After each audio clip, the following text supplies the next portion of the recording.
Eh bien voilà, ça tourne. Bonjour à tous, bienvenue sur Pensée profonde holistique.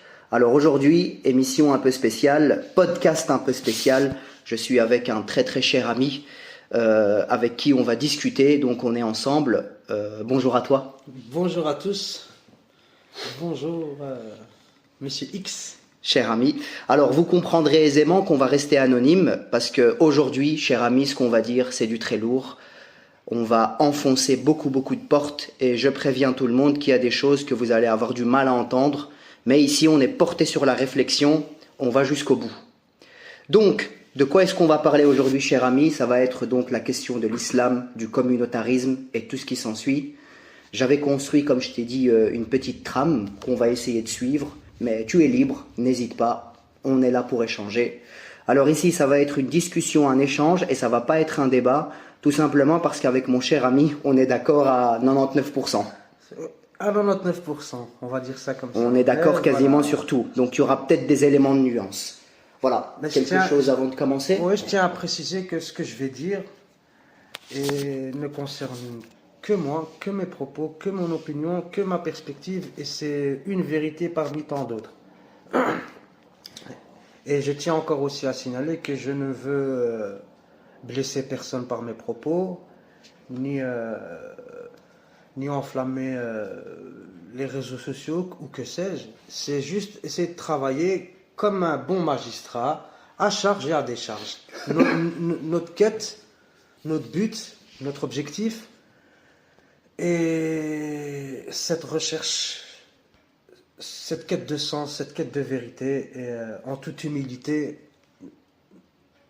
comme mon camarade ici en face de moi, je pense que notre approche est remplie d'humilité et de bienveillance. Voilà. Super, merci pour ces précisions. Bah, du coup, on met les pieds dans le plat, hein. Donc, par rapport au petit plan que j'avais construit, la première chose, c'était un petit peu ton approche par rapport à la naissance de l'islam et quels sont ses grands objectifs. Mais avant cela, est-ce que tu pourrais juste te situer en restant anonyme, juste pour que nos auditeurs sachent un peu à qui on a affaire?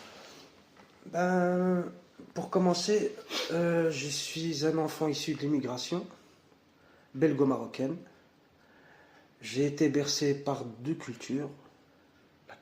La culture de mes parents, qui est arabo-berbère, dite musulmane, et la culture qui m'a vu naître, mon pays d'origine, mon pays de naissance plutôt, la Belgique, qui est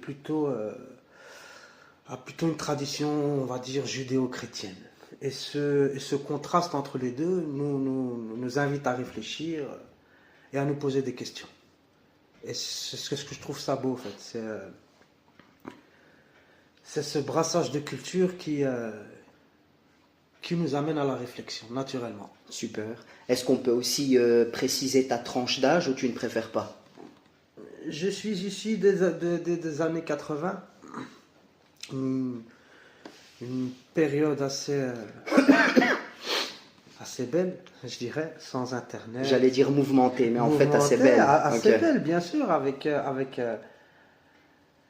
ses manquements, avec ses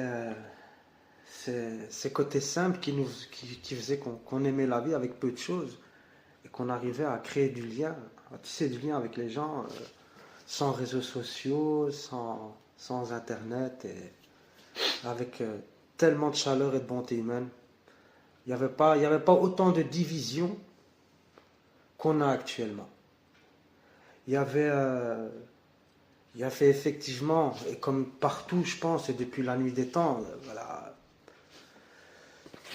le métèque, comme disaient les autres, Ouais. l'étranger, voilà, Le beurre pour certains, le plus beurre pour les Français. certains, voilà, ça a toujours été, ça a toujours été un marqueur d'exotisme, un marqueur où on peut discuter là-dessus, C'est ça. qui nous paraît différent sur certains aspects, mais à la fois semblable sur d'autres. Mais aujourd'hui, on est plus dans le rapport de force. Et le vivre ensemble est, je pense, compromis. Ok. Après, bon, pour commencer donc dans le vif du sujet et mettre les pieds dans le plat, tu sais très bien que depuis le viol colonial en Algérie, au Maroc, dans les années 40, 50 et en Algérie encore avant, la religion a été quelque peu touchée par les Occidentaux et notre islam traditionnel, notre vision traditionnelle, elle a été en quelque sorte forcée à aller vers la modernité.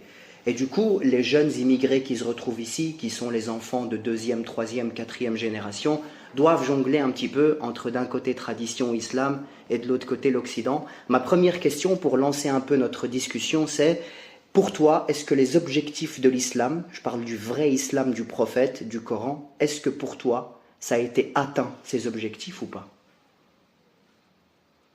Moi, je pense que ni dans les sociétés occidentales, ni dans les sociétés musulmanes, l'objectif n'a été atteint. D'accord. Parce que autant de divisions dans le monde musulman, je veux dire, quelle référence unique pourrait s'imposer aux autres? Il n'y en a pas. Il n'y en a pas. Il y a le sunnisme, il y a le chiisme, il y a les khawarij, il y a tellement de divergences dans le monde musulman qu'on ne peut pas parler de consensus déjà. Il n'y a pas d'unification. Il n'y a pas quoi. d'unification. Il n'y a rien qui est uniforme dans le monde musulman. La preuve, et on reviendra très certainement là-dessus, ceux qui sont le plus amènes à parler du terrorisme sont les musulmans. C'est les premières victimes du terrorisme. Ouais. C'est pas le monde occidental. C'est pas demandez à l'Algérie et vous comprendrez. Non, c'est vrai qu'en termes de chiffres, les premières victimes en termes de pertes humaines, c'est les musulmans. C'est les musulmans. Ouais. Je veux dire, la question, est-ce que l'islam est compatible avec l'Occident? Est-ce que l'islam est compatible déjà avec lui-même? Bonne question. C'est ça. C'est ça. De l'islam malikite au Maroc et d'autres islams, Hanafi et compagnie, c'est plus que des nuances. C'est vrai que parmi les jurisprudences, en tout cas les 4 écoles les plus connues, parfois il y a même des nuances sur comment faire la prière. Ça va jusque-là, hein. C'est vrai, c'est vrai. Moi j'essaie d'être factuel. J'aimerais, on peut éduquer, hein, on peut montrer qu'on est fort, qu'on est unis. Mais non, on n'est ni fort ni unis. Parce que si on était tellement fort et unis, et si véritablement il y avait un bien-être à offrir à ses concitoyens, pourquoi l'immigration, la première immigration, elle se fait toujours dans les pays occidentaux? Pourquoi est-ce que quand il y a le hijra, quand les gens quittent leur pays, pourquoi est-ce qu'ils quittent pour des pays qui sont dits mécréants, qui n'ont rien à voir ni de près ni de loin dans leur culture, avec leur culture d'origine, et pourtant ils y trouvent la paix? Mais moi, rarement je vois de l'immigration entre pays musulmans en interne. Non, il ne fait pas bon vivre. Après, c'est parce qu'il faut y injecter une lecture un peu économique. Les Marocains, par exemple, qui immigrent vers la France ou la Belgique, ils savent que ce n'est pas une terre d'islam, mais ils font leurs calculs et ils savent qu'ils vivront mieux là-bas malgré tout. Donc c'est un compromis qu'ils font avec eux-mêmes. Mais tu as raison, jusqu'à preuve du contraire, on n'a jamais vu des Danois immigrer au Sénégal. Voilà, c'est factuel. C'est ça, factuel. À un moment, faut... Pour avancer, moi je dis toujours, pour avancer, il faut reconnaître nos forces et notre faiblesse. Et arrêter de penser qu'on est un modèle de société qui peut être transmis à d'autres. Non, c'est un modèle de société qui est fait que pour les gens qui acceptent ce modèle de société. Mais on ne peut pas l'imposer aux autres. La preuve, on a essayé, ça n'a pas fonctionné. Et vice-versa, hein. Et vice-versa. La démocratie n'est pas nécessairement faite pour le continent africain, ni pour les Arabes. Oui, je suis d'accord. Je veux dire que chacun vive à sa manière, je l'accepte, mais Il n'y a pas de vision unique, il y a des perspectives, il y a des façons de faire qui sont diverses. Et chacun mérite de vivre en fonction des choix qu'il aura fait. Mais en aucune manière, ce sont des choix universels qui sont censés être transmis comme à cette prétention l'islam, de penser être l'exemple à suivre dans le monde entier. Il y a Dab al-Harb et Dab de l'islam. On a bien compris que la terre de l'islam est la terre qu'il faut conquérir. Parce que si l'islam n'avait pas comme prétention d'hégémonie, elle se serait cantonnée à Médine, à la Mecque, dans ces zones-là. C'est pas le cas. On arrive jusqu'à Poitiers, que je sache. Donc, c'est quoi le modèle? C'est l'expansion. Là, moi, je suis pas d'accord. Et c'est pareil pour les autres. C'est pareil pour les autres. Le colonialisme, le protectorat, la division de l'Afrique à la carte, plutôt à la latte. Oui, à la latte et au crayon. Et au crayon, ça a créé des divisions, ça a créé des génocides, ça a créé Voilà. Je suis contre la division, que ça soit dans un sens ou dans un autre. On n'impose rien. Après, si je peux me faire un peu le défenseur de l'islam ici, juste pour que ça ait de l'intérêt, il y a quand même une différence entre une logique d'empire et une logique d'hégémonie. Parce que l'hégémon, il veut tout conquérir, mais il veut retirer les spécificités de chaque tribu qu'il conquiert. Alors que l'empire, il a une logique d'expansion, mais il garde les spécificités de la zone qui est conquise. On le voit par exemple avec l'Empire ottoman. Les Ottomans, dans l'Empire ottoman, étaient minoritaires. Il y avait toutes sortes de langues, toutes sortes de tribus, et le pouvoir centralisé ottoman acceptait ces différences. Ça, c'est plutôt une logique d'empire qui est saine, qui ne cherche pas à faire disparaître toutes les communautés, mais au contraire à enrichir toutes ces communautés. Tu vois ce que je veux dire? Je ne sais pas ce que tu en penses. Je vois exactement ce que tu veux dire. Mais aujourd'hui, on est passé aux États-nations. L'empire est révolu. Chaque empire a eu son apogée, son déclin. Son apogée quand il était ouvert, son déclin quand il était fermé. La chute de l'Empire ottoman, son déclin, c'était de considérer que les Arabes étaient des citoyens de seconde zone. Un peu comme le déclin en Andalousie. C'est de considérer toujours que celui qui est soumis à vos dictats, ça reste toujours un dhimmi, ça reste toujours quelqu'un qui doit payer une taxe, qui doit longer les murs, pour qui certaines fonctions ne sont pas permises. Et je veux dire, à un moment,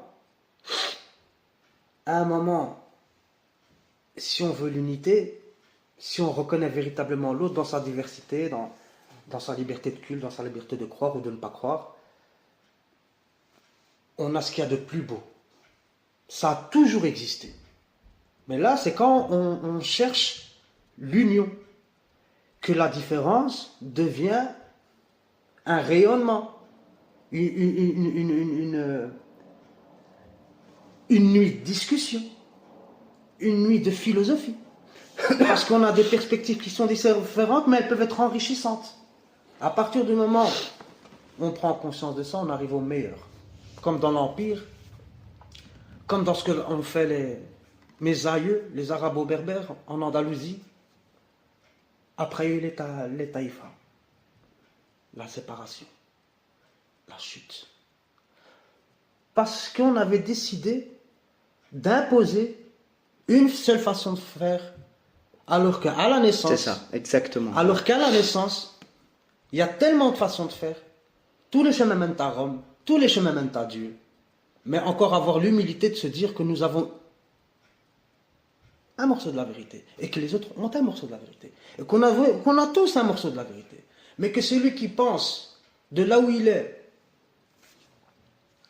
qu'il a cette vérité absolue qui peut imposer au monde entier, si ça aurait été le cas de celui qui a tout créé, qu'il aurait voulu que, à travers sa toute-puissance, que cette conscience divine et du seul message nous soit,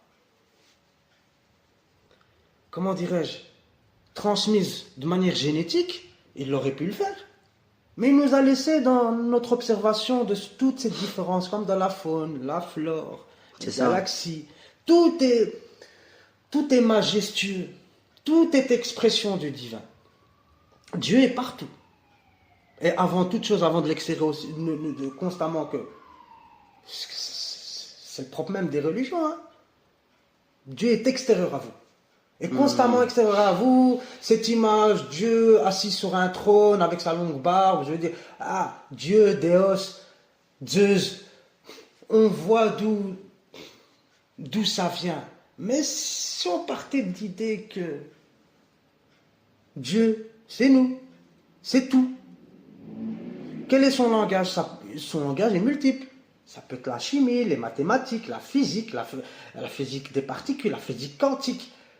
Il y a tellement de matières sur lesquelles on peut parler et qui sont l'expression ou l'empreinte du divin, ce que je pense, encore une fois c'est mon opinion,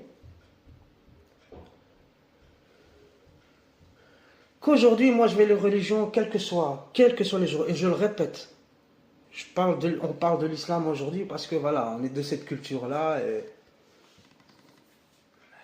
ce que je dis est valable pour le judaïsme, pour le christianisme, ouais, pour toutes les religions. Pour toutes les religions. Voilà, je ne veux pas jeter l'anathème sur qui que ce soit, mais l'islam, ça reste un texte, un corpus, et les musulmans, ce sont des individus. Il y a les textes et les individus. Autant il y a d'individus, autant il y a d'islam. Autant il y a d'individus, autant il y a de chrétiens. Protestants, orthodoxes, anglicans, ou que sais-je. Voilà, la vérité à la fois partout et nulle part. Après, si on retourne un peu aux sources, puisque tu en parles, à l'époque du prophète, durant les périodes de révélation, il y avait une véritable douceur. On acceptait la pluralité, on acceptait la vision des autres, et au contraire, on n'était pas du tout hégémonique. Moi, j'ai l'impression qu'on l'est devenu depuis les Omeyyades, les Abbassides, depuis que le prophète est décédé, et qu'on a perdu cette fameuse période où les khalifes avaient pris le pouvoir. Depuis cette période-là, j'ai l'impression que l'islam est devenu civilisation et qu'on lui a retiré ce côté un petit peu souple qui accepte un peu tout et on en a fait une espèce de dogme rigide. Et je trouve que l'humain a tué l'islam en fait. On en a fait une espèce de religion manichéenne où on veut juste dire aux gens halal, haram pour pouvoir les dominer et il n'y a plus de réflexion comme il y en avait à l'époque du prophète. Je ne sais pas ce que tu penses de ça. Je pense comme toi en fait. Le message de départ a été dénaturalisé. Ouais. Et puis tout ce qu'on a dit à propos de ce monsieur, pour qui j'ai du respect, mais ce qu'on a fait dire de lui sont ultérieurs à sa mort. Tous les récits quasi qu'on prend sont ultérieurs à sa mort. Ensuite, si l'idée de départ était de fédérer,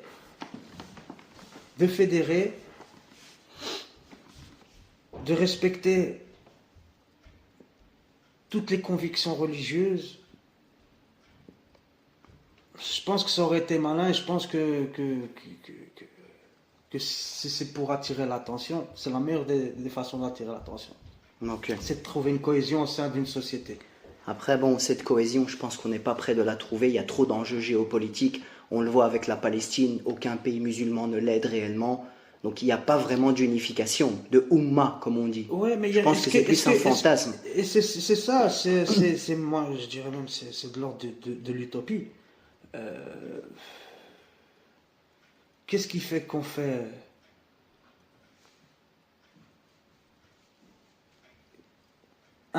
Société. Qu'est-ce qui fait qu'on fait société? C'est quand on a des valeurs communes. Mais pour ça, il faut une culture prédominante. À l'époque, comme maintenant, vous voyez, il y a des manques de repères. L'époque du prophète était aussi soumise à des tumultes, à plusieurs ethnies, il y avait plusieurs religions, christianisme, judaïsme, il fallait composer avec. La preuve, il y en a qui n'ont pas cru et qui ont fait de la résistance, comme partout. C'est ça. Comme partout. Et son évolution avec le temps, Moi, je dis que c'est une suite logique, en fait. D'après les écrits, hein. D'après les écrits. Moi, je n'ai pas vécu cette période.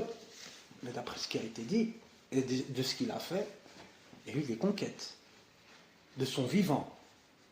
De son vivant, il y a eu des conquêtes à l'épée. Voilà. Et il y a des choses qui ont été commises. Est-ce que, si on doit s'arrêter juste à son comportement, à son attitude, à sa façon de faire, à ses agissements, qui sont dans des hadiths, qui sont dans le Coran, il y a des versets explicites par rapport à ça. Si on doit se baser sur ça, est-ce qu'on peut dire que dès le départ, il y avait quelque chose de spirituel, quelque chose de bon et de bienveillant et de miséricordieux? Si on est factuel. À la fois, mais si à la fois on peut faire ça et faire ça, prétendre qu'on peut couper des mains, et qu'à la fois on peut être bon et pardonner, je veux dire, voilà. Est-ce qu'il a fait ces choses-là ou il les a pas fait d'après les textes? Ouais. Après, c'est toujours compliqué parce que de son vivant, le prophète n'a jamais coupé les mains de quiconque. Et on a même un hadith authentique où il y a deux personnes qui avaient eu une relation sexuelle hors mariage. Et le prophète leur a dit, on va vous lapider demain, venez. Et le lendemain, ils se sont enfuis. Les compagnons du prophète ont voulu courir derrière eux. Et le prophète leur a dit, laissez-les, Dieu les aime, c'est pas grave. Donc on voit qu'il y avait une logique où le prophète faisait tout pour ne pas appliquer ces sentences qui étaient juste dissuasives. Tu vois ce que je veux dire? Ça, c'est très certainement que ce que tu dis, que ce hadith existe, mais il y en a tellement. Ouais, c'est ça, c'est ça. Il y en a déjà tellement qui peuvent te montrer l'inverse. C'est vrai. Qui peuvent te montrer à quel point il a pu être tortionnaire, il a pu faire des choses qui dépassent l'entendement. Mais on parle même de viol, etc. Ouais, Ici, on est pour dire les choses. Voilà, on est là pour dire les choses. On parle de viol, de mariage de petites filles à 9 ans, etc. Bien sûr. Il y a de tout. La prochaine fois, on va faire une interview spécialement avec ce qui est dit de beau et ce qui est dit de... Ouais, bah oui, pourquoi pas. De dérangeant. Pour vous montrer un petit peu que moi, je dis pas que tout ça, il les a fait. Pour moi, il n'a jamais rien fait de tout ça. Mais pour moi, personnellement, à charge ou à décharge, de manière objective, pour moi, la parole de ces gens-là, qui ont écrit ça, déjà n'est pas recevable. N'est pas recevable. 200 ans après la mort du prophète, vous écrivez des choses et vous pensez que, et vraiment, avec peut-être une bonne intention, mais l'enfer n'est pas avec bonne intention. Tu parles de Bukhari, Muslim, etc. Écoute, on peut en parler, c'était prévu plus tard, mais quelle est toi ta position par rapport à Al-Bukhari? Parce que tu sais très bien que chez nous, il est vu comme parole d'évangile. Oui, mais Bukhari, c'est incontestable, alors que toi et moi, on sait que c'est pas vrai. Moi, sincèrement, je remets pas en doute ses intentions. Mais d'après ce qu'il a pu compiler, d'un point de vue mathématique, d'un point de vue du recensement, au niveau statistique, il en a regroupé plus ou moins 700 000. C'est ce qui est dit. Entre 600 000 et 700 000 hadiths. Et de ces 600 000 ou 700 000 hadiths,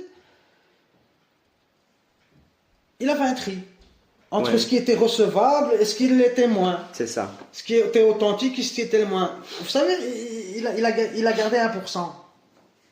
1% de 700 000, c'est combien? C'est 7 000, quelque chose comme ça. 7 000, c'est ce qu'on a comme hadith, c'est plus ou moins 7 000. Donc, mathématiquement, de manière objective, quel que soit le récit que vous voulez me faire croire ou pas, au niveau des calculs, déjà pour moi, ce n'est pas recevable. Que tu as décidé que 99% de ce que tu devais me dire dès le départ, de ce que tu as recherché, est caduque et est obsolète, à la poubelle. Et 1% de ces 99%, pour moi, c'est parole d'évangile. Et même dans ces 1%, il y a daif, sahih, un peu moins. C'est ça. Donc dans les 1%, il n'y a pas vraiment... Je veux dire franchement, honnêtement, sans malhonnêteté intellectuelle, quel que soit le récit à l'heure actuelle, en 2025, si on venait vous le proposer comme ça, avec aussi peu de fiabilité, avec une distance au niveau du temps qui est exceptionnelle, C'est comme si toi et moi, aujourd'hui, on écrivait des hadiths, un témoignage sur 1789, la Révolution française. Il y a un décalage beaucoup Il y trop a un grand. décalage qui ferait que notre vérité à nous ne peut être que éloignée des faits. Et cette distance-là, qui au moins nous appelle à douter sur la crédibilité de ce qu'on raconte sur ce monsieur. D'accord. Après, de bien ou de mal. c'est vrai que non seulement il était éloigné au niveau temporel, parce que c'est 2 siècles après la mort du prophète, mais il ne faut pas oublier de dire qu'il est aussi éloigné géographiquement, parce qu'à la base c'est un Ouzbek, je crois, c'est Ouzbékistan. Il n'y en a pas un qui est arabe. Donc les musulmans, lui, c'était aussi en Asie quelque Je part. pense qu'il y en a un qui est iranien, Et l'autre qui est Ouzbékistan. mais il n'y en a pas un qui est arabe. Voilà. Et donc déjà, rien que ce périple, ce voyage, et on sait qu'il y a des hadiths qui sont contradictoires dans le même livre de Bukhari. Un qui dit A et l'autre qui dit l'inverse de A. Donc c'est pour ça qu'on garde un petit peu cette nuance. Mais pour beaucoup de gens, tu sais, le Bukhari, c'est parole d'évangile. Hein. C'est pas de la nuance, c'est de la distance qu'il faut avoir. Ouais, encore plus. C'est de la distance. C'est de la véritable distance. D'autres me diraient, vaut mieux être coranique. Je te dirais, ouais, en tant que tel, ouais, en vérité, ouais. Au moins, si tu veux t'accrocher à quelque chose et que tu penses véritablement que c'est la parole divine, d'accord, ça te fait plaisir, il n'y a pas de souci, au moins tu es cohérent. Mais là, c'est comme si je te parlais des fables de La Fontaine. Ouais, c'est ça. C'est dans ce registre-là. On parle du Père Noël, alors. Vous voyez ce que je veux dire je vais vous montrer un petit peu. Ne croyez pas tout ce qu'on vous raconte. Prenez pas pour argent comptant. Ayez un minimum d'esprit critique. Parce que c'est à ce niveau-là que ça se joue, en fait. Ça se joue à ce niveau-là. Je veux bien que quand on est petit, voilà, nos agents de socialisation, comme on le disait tout à l'heure, nos parents, on a un disque dur. On vous fait rentrer dans ce disque dur ce qu'on veut. Mais à un moment, il faut vous réveiller. On grandit, on raisonne. L'histoire est à portée de main, l'information est à portée de main, la connaissance est à portée de main. Je veux dire qu'avant, ça se passait sur des papyrus. Aujourd'hui, on n'est plus à l'ère des papyrus. On est quand même à l'ère d'Internet. Donc, ce que je vous dis, il ne faut pas le prendre comme parole d'évangile. Vous pouvez la vérifier. Tout ça est vérifiable. C'est ça. Mais encore à avoir cette humilité de se dire peut-être que je me trompe. Mais tu sais que c'est compliqué parce que bon, on peut passer au point suivant. Hein. Justement, on sait, et c'est plus fort dans notre communauté, au Maroc, moi je l'ai vécu, depuis le plus jeune âge, on nous bombarde d'histoires sur le prophète, de miracles en tout genre, de folklore en tout genre, et il y a une part quand même d'endoctrinement. Même si aujourd'hui tu discutes avec un musulman adulte et tu vas lui dire, dans ton éducation, est-ce qu'il y a une part d'endoctrinement? Il va te dire, mais non, c'est un choix, c'est moi qui ai choisi à 100%. Or, c'est faux. On sait très bien qu'il y a une part d'endoctrinement et on sait qu'il y a des gens qui n'auraient pas le courage de dire ce qu'on dit aujourd'hui, tellement ils sont endoctrinés. Mais quelle est toi ta position par rapport à ce conformisme? Moi personnellement, je pense que si je dois parler de la communauté musulmane marocaine, ou quelle que soit la communauté musulmane dans le monde, ils n'ont pas trop le choix. Quand bien même, ils trouveraient des choses qui sont totalement fausses, selon lui. Ou il décide une autre orientation religieuse. Il n'a pas d'alternative. Il n'a aucune alternative. Il n'a pas d'autre choix. Il est intrinsèquement lié à cette religion, qu'il le veuille ou non, de par ses aïeux. Il ne choisit pas. C'est génétiquement transmissible. Donc, ou tu décides de faire un choix qui peut te mener à la prison. Parce que l'islam est institutionnalisé au Maroc. C'est pas un choix religieux comme ça, hop, folklorique. Ah non. Le royaume est basé là-dessus. Tout est basé là-dessus. Amir Mouminin. Mais s'il n'y a plus de Mouminin, on pourrait remettre sa légitimité en question. Donc, hors de question. Moi, ça me va, hein. Moi, ça me va. Parce que je ne vis pas là-bas. Je ne suis pas soumis au ramadan forcé, institutionnalisé par l'État. Je peux croire ou ne pas croire, manger ou ne pas manger, prier ou ne pas prier. Parce que je suis dans un pays où l'État me garantit. Cette neutralité de l'État ne rentre pas dans mes prises d'opposition en ce qui concerne l'au-delà et ma finalité. Tu n'as pas le choix. L'endoctrinement dont tu parles, c'est le socle même de la société. Il n'y a pas d'alternative. Est-ce que tu trouves l'évangile, toi, en vente au grand public au Maroc? Tu ne le trouves pas. C'est vrai que c'est difficile d'en avoir. Ici, il y en a, mais c'est difficile. Pourtant, ici, tu trouves le Coran, tu trouves le Talmud, tu trouves même le Mein Kampf. Oui, mais si tu avais une communauté occidentale énorme au Maroc, tu trouverais aussi la Bible qui circulerait, etc., etc. C'est parce qu'ils sont sous-représentés au Maroc, il n'y en a pas beaucoup. C'est pas qu'ils sont sous-représentés. C'est que tu ne peux pas passer de l'un à l'autre. Il t'est interdit en tant que musulman de passer de l'islam à autre chose. Tu comprends? Au Maroc, en tout cas, c'est Au Maroc interdit. et dans tous les pays musulmans, tu es considéré comme apostat.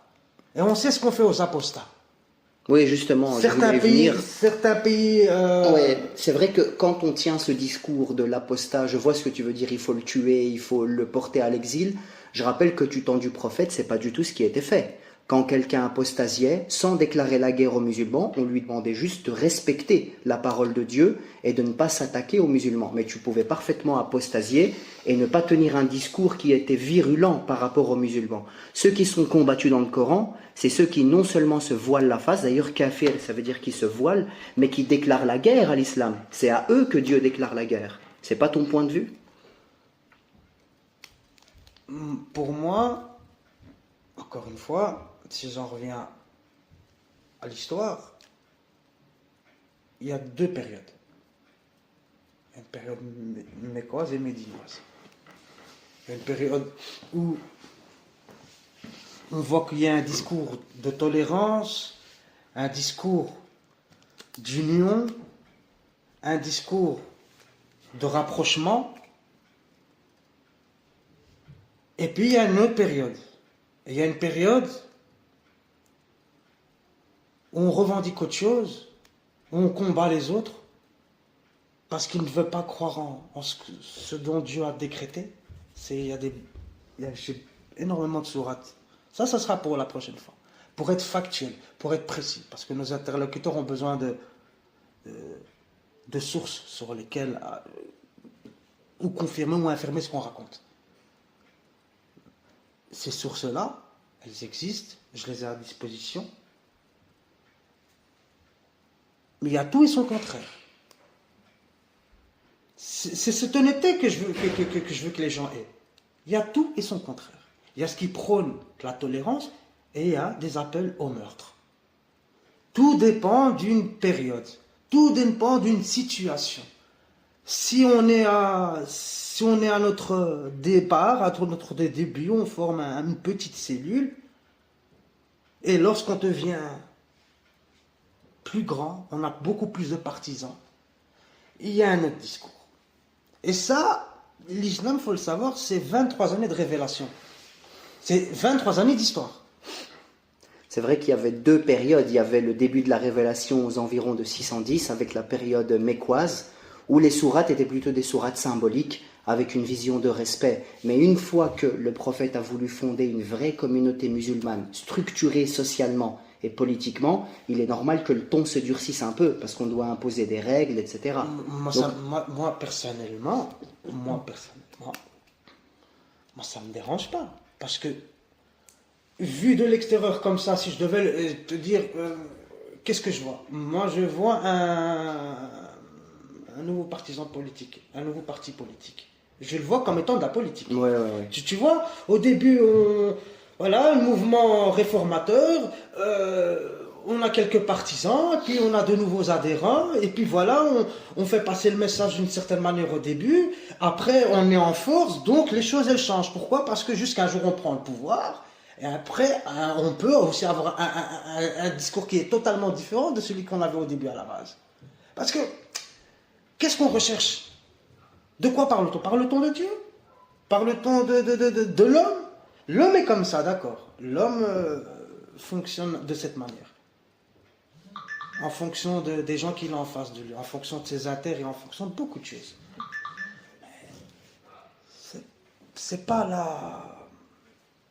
Je pense pas que ça soit ce que Dieu nous préconise. Des attributs de Dieu. De passer de ça à ça. De la douceur aux appels au meurtre. Je dis voilà, toutes choses égales par ailleurs. Si on me dit que c'est le propre de l'homme, j'acquiesce. Ça, c'est l'humain dans sa faiblesse, dans sa médiocrité. J'acquiesce. Mais comme disait l'autre, rendons à César ce qui appartient à César, et rendons à Dieu ce qui appartient à Dieu. Ouais. C'est juste. Ouais, non, après, tu sais qu'il y avait justement à cette époque la charte de Médine, qui était une charte qui avait été rédigée par le prophète et quelques-uns de ses compagnons, qui expliquait qu'en cas de capture d'un étranger, il fallait bien le traiter, il fallait le rendre à sa famille dès que possible, il fallait le nourrir tous les jours. Donc il y avait quand même des règles de bienséance et des règles de respect, tu vois. Encore. C'était les sources des droits de l'homme, si tu vois ce que je veux dire. Encore une fois, je le répète. Dans les hadiths, comme dans le Coran, on peut puiser ce qu'il y a de bon, comme on peut puiser ce qu'il y a de pire. Ce que tu dis, effectivement, mais je peux te prouver l'inverse. Ok. Ouais, c'est juste ça que j'ai envie. C'est juste ça que je veux que les lecteurs comprennent. C'est ça, c'est ambivalent. On pourrait même dire que c'est binaire, c'est noir et blanc. Ça, en même temps, il y a les deux. Et ne pas dire cette vérité, c'est mentir aux autres. C'est édulcorer, c'est de faire un déni. C'est bien le déni. Le déni, c'est beau, ça permet de se dire qu'au-dessus des nuages, il y a le soleil. Mais... Moi, il y a le principe de réalité. Il y a le principe de réalité. Du coup, la question, je pense que nos auditeurs veulent absolument savoir, tu réponds si tu veux, est-ce que tu te qualifierais, toi, de musulman ou pas? Si tu as envie de répondre. Franchement, ça serait une insulte à l'intelligence des gens de leur dire que je suis musulman. Ça serait une insulte. Est-ce que tu te considères pas musulman, comme la majorité des gens entendent l'islam ou comme toi tu l'entends? Comme les gens l'entendent. Comme l'esprit binaire des gens est généralement, c'est ou blanc ou noir. Cette nuance, ils ne l'ont pas. Ouais. Tu es ça, tu es avec moi ou tu es contre moi. Tu es comme moi ou tu n'es pas comme moi. Mais il n'y a pas de place au juste milieu où il y a 70% de bon à prendre, des choses à toi, et 30% qui sont... Non. Donc, face aux gens que j'ai l'habitude d'entendre, c'est je ne suis pas musulman. Parce qu'ils aiment les réponses claires. Après le pourquoi du comment, je vous ai dit. On peut tout puiser dans l'islam, ou dans le judaïsme, ou dans le christianisme. Mais moi, personnellement, je ne peux pas renfermer Dieu dans un livre. Si je devais renfermer Dieu, je ne sais pas le nombre de bibliothèques que j'aurais besoin. Et d'éditions et de livres. Moi, Dieu, il est partout. Vous le voyez dans un livre, moi, je le vois partout. Et il utilise un autre langage que celui dont vous me faites part. Moi, c'est un langage, le langage là qu'on m'a donné à manger quand j'étais petit, et le langage que j'ai découvert plus tard, c'est deux langages différents. Moi, ce que j'ai compris, c'est que Dieu, c'est nous. Dieu, il est à l'intérieur de nous. Dieu est partout. On est infini comme lui. On fait partie de la création. Il y a une conscience universelle. On est tous interconnectés. Il n'y a pas de musulmans, il n'y a pas de chrétiens. Il n'y a que des êtres humains qui viennent faire une expérience ici et rencontrer la magnificence de l'expression du divin sous toutes ses formes de conscience. Après, c'est vrai que cette vision de vouloir humanifier Dieu, je ne sais pas si ce Ouais. verbe existe d'ailleurs, c'est-à-dire qu'on donne à Dieu des attributs C'est humains, ça. parce qu'avec nous, notre intelligence qui est finie, on ne peut pas imaginer au-delà du divin. On est donc obligé de donner à Dieu des attributs. Et donc tu vois dans les textes un Dieu qui se met en Ouais, qui se met en colère, qui se la main de venge. Dieu, la barbe de Dieu, alors que Exactement. Dieu est au-dessus de tout ça en réalité.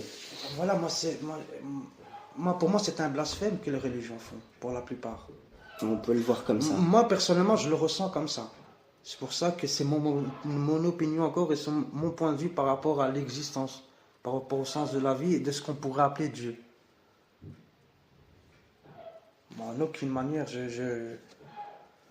Toi, tu ne réduis pas Dieu à ça. je ne réduis pas à Dieu, parce que Dieu, c'est le tout.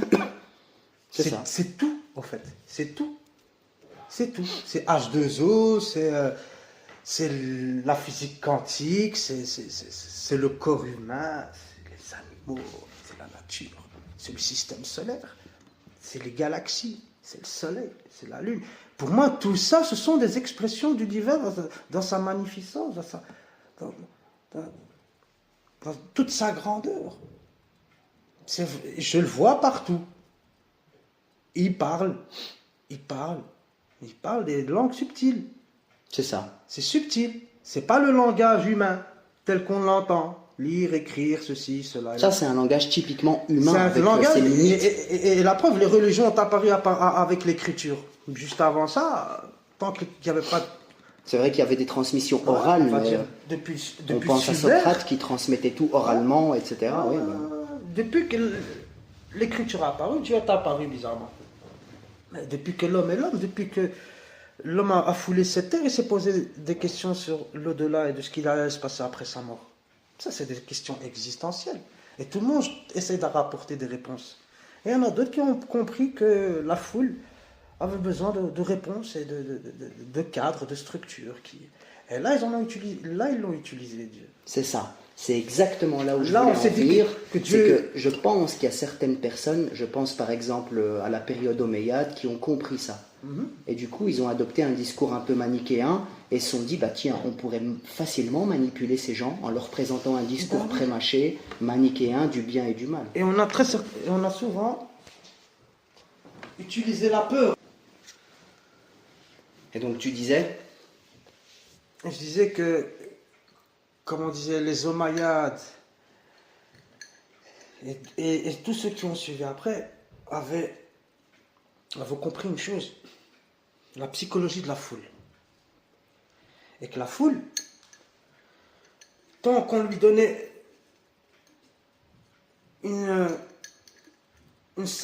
comment dirais-je, un sentiment de sécurité, les besoins de base physiologiques, on répondait à tous ces besoins, et en plus de ça, créer un besoin d'appartenance, une oumma, une communauté. C'était quand même le prestige. Il y avait aussi ce côté prestige. Et il y avait aussi ce côté, on peut contrôler les masses, c'est ça. on peut leur faire tout et n'importe quoi, pourvu que le rêve qu'on vend soit tangible. Même s'il ne l'est pas. Mais il faut parler des rétributions de l'au-delà. Il faut dire ce qui vous attend après ce jihad-là. C'est ça. Ah ouais. Mais on pense beaucoup à tous ces hadiths inventés, comme il est interdit de se révolter contre un gouverneur, Ils ont été on même sait que ça payés. vient de Umayya, etc. Enfin, de Muawiyah plutôt, le fait de vous aurez 70 vierges après votre mort. On sait que tout ça sont des inventions pour contrôler les gens. Donc ça rejoint parfaitement ce que tu dis, quoi. Ils ont même payé des hadiths.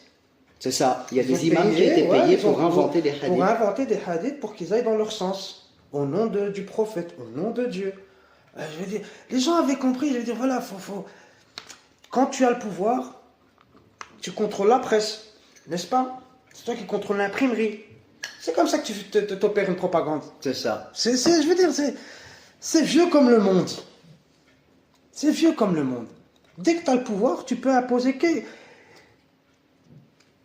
ton idéologie, aussi mortifère soit-elle. Parce que c'est pas juste un choix comme ça, libre et éclairé. Derrière, il y a de la prison, derrière, il y a Oui, il y a du sale, quoi. il y a du sale, quoi. On Il y s'en a prend des imams qui ont été on brûlés vifs, il y s'en a des prend- imams qui ont été exactement. exilés, et donc oui, ça On prend calme les ton gens, quoi. intégrité physique. On fait des exemples. Tout à fait. T'es vite passé pour hérétique. Voilà. Donc c'est un pouvoir qui est imposé par la force. Donc, que vous le vouliez ou non, t'adhères. Ah, t'es obligé. T'es obligé. Et du coup, dis-moi si tu es d'accord, si on résume un peu ce que tu as dit. Aujourd'hui, on peut considérer que la majorité des musulmans pratiquent un islam inventé par des hommes. Aujourd'hui. Personnellement, c'est ce qui me semble, parce que de son origine, du texte original, quand bien je ne sais pas s'il y en a véritablement eu un, à aujourd'hui, il y a un monde. Il y a un monde. Il y a tellement eu de manipulation, il y a tellement eu d'enjeux politiques, économiques, tellement de siècles, qu'aujourd'hui, penser que ce que tu as entre les mains, c'est vraiment le produit de Dieu, c'est vraiment faire abstraction de l'histoire, et de se faire une raison, d'y croire comme le Père Noël. Il y a des enfants qui croient au Père Noël. Voilà. Moi, je peux pas dire aux gens de me croire ou de ne pas croire. Mais ici, ils ont au moins cette liberté de se dire, on va aller voir ce qu'il en est. On peut aller chercher. On peut remettre les choses en question. On peut douter. On peut être curieux, de se dire, ah, il se pourrait que... Tu vois, nous, on a le droit parce que tu sais, il n'y a pas la police des mœurs qui nous attend dehors. Mais cette peur, elle est instaurée depuis qu'on est jeune. Et encore une fois, si les gens restent attachés à cette religion, c'est parce que il faut prendre en compte l'aspect social de ce que rapporte cette religion. Il faut prendre en compte que si tu sors de la Oumma, tu deviens quelqu'un de marginalisé. Si tu es contre la pensée dominante, tu seras mis aux oubliettes. Ça, c'est quand je suis gentil. Ça, c'est dans les pays occidentaux et encore pour ceux qui... tout le monde ne peut pas entendre ta pensée. Et gare à toi si tu cherches à t'exprimer comme ça haut et fort et dire je suis contre. Tu n'as plus de famille, tu n'as plus d'amis, ou tu développes un autre réseau social. Ailleurs, avec d'autres gens. Voilà ce que ça coûte de remettre en doute, de se questionner, de ne pas accepter le message dans sa totalité, de nuancer. Parce que c'est évident, c'est la parole divine. Pour certains, c'est ça. Et il n'y a pas autre chose. Il n'y a pas autre chose. Donc il n'y a pas de place à la conversation, à la discussion. Ouais, non, je vois parfaitement ce que tu veux dire. Tu vois ce que je veux dire? Mais du coup, pour en finir avec ce point et passer à un autre, si on considère que l'enseignement de certains musulmans est un enseignement qui endoctrine, on peut aussi considérer que l'enseignement de la laïcité est aussi une forme d'endoctrinement. Quand on t'enseigne depuis ton plus jeune âge que tu sais, il y a la laïcité, chacun a le droit à faire ce qu'il veut, les religions c'est juste du folklore, on peut considérer que c'est aussi une forme d'endoctrinement. Tu crois pas? Moi, je pense qu'aujourd'hui, la laïcité telle qu'elle est décrite en France, parce que chez nous en Belgique, c'est quand même la neutralité, c'est un petit peu nuancé, c'est différent. La laïcité, pour moi, a remplacé, c'est une autre religion. C'est le laïcisme. C'est ça. Parce que, écoute, moi, la laïcité, que ce soit la neutralité, je la suis jusqu'à un certain moment. Moi, je veux que l'État, celui qui me gouverne, n'ait ni Dieu ni foi. Et que dans ces institutions, qu'il n'y ait ni Dieu ni foi. Que c'est des règles faites par les hommes, pour les hommes, seulement qui viennent des hommes, qui n'émanent pas d'un pouvoir transcendantal. Pas de place dans le service public à une quelconque forme de religion. Quelle qu'elle soit. Je veux des gens qui n'ont rien, qui sont neutres. Quel que soit l'individu qui est en face d'eux, c'est la même réponse. Ensuite, Ensuite, en ce qui concerne comment est-ce que les gens doivent s'habiller, ce qu'ils doivent manger, ceci, cela, ça, pour moi, la laïcité, elle n'a rien à envier aux autres pays, qui, je pense, t'imposent une certaine tenue dans certains pays. Oui. Tu vas en Iran, tu peux pas te promener, une femme ne peut pas se promener comme elle veut. Elle est obligée de porter un voile. Donc, c'est quoi le souci? Est-ce que quand on va chez les autres, est-ce qu'on doit respecter les us et coutumes des autres, ou on doit prendre, comme on dit chez nous, prendre ses tartines au restaurant? Imposer sa façon de faire, sa façon de s'habiller au nom d'une certaine démocratie. Non, pour moi, il faut respecter les spécificités de chacun. Moi, si je me dis que j'arrive en France, ou en Belgique, ou en Espagne, ou au Portugal, où que j'aille, j'essaie de me comporter comme les gens qui sont issus de ce peuple. J'essaie d'adopter les us et coutumes, la manière de s'habiller, la manière d'être, parce que je veux m'intégrer.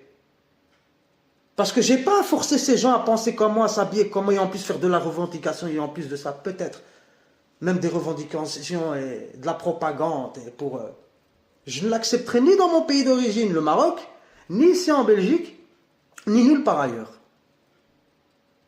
Voilà. Ce qui se passe en France, je trouve ça décevant, triste. Parce que quand je veux aller en France, quand je veux voir des Français, la culture prédominante, je veux qu'elle soit française. Avec tout le respect que j'ai pour les autres. Mais la laïcité, telle qu'elle est vendue aujourd'hui, en France en tout cas, cette loi de 1905, n'a plus lieu d'être. Parce que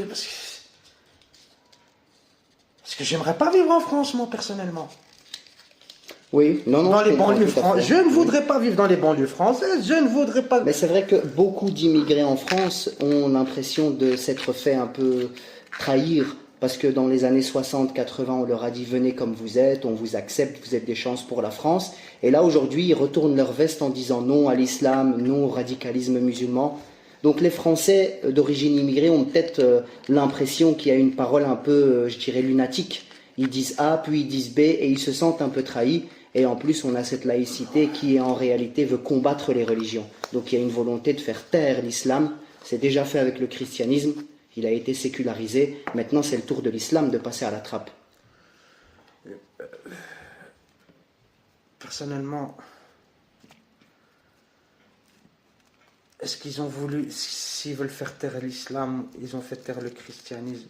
Je veux dire, moi, qu'on puisse parler de religion, c'est une chose, mais qu'on puisse, encore une fois, revendiquer des choses dans un pays qui n'est pas le nôtre, ça pose problème. Ça pose problème. Moi, les musulmans, les athées, moi, je veux même pas savoir s'ils sont musulmans, en fait. Ceux que je rencontre dehors, moi, je veux savoir s'ils sont français ou belges. Ça m'intéresse pas leur identité religieuse. On n'a pas à parler de ça, on n'a pas à revendiquer ça, parce que je trouve que c'est inapproprié pour des gens qui sont issus de l'immigration, qui veulent qu'on les accepte comme ils sont. Non.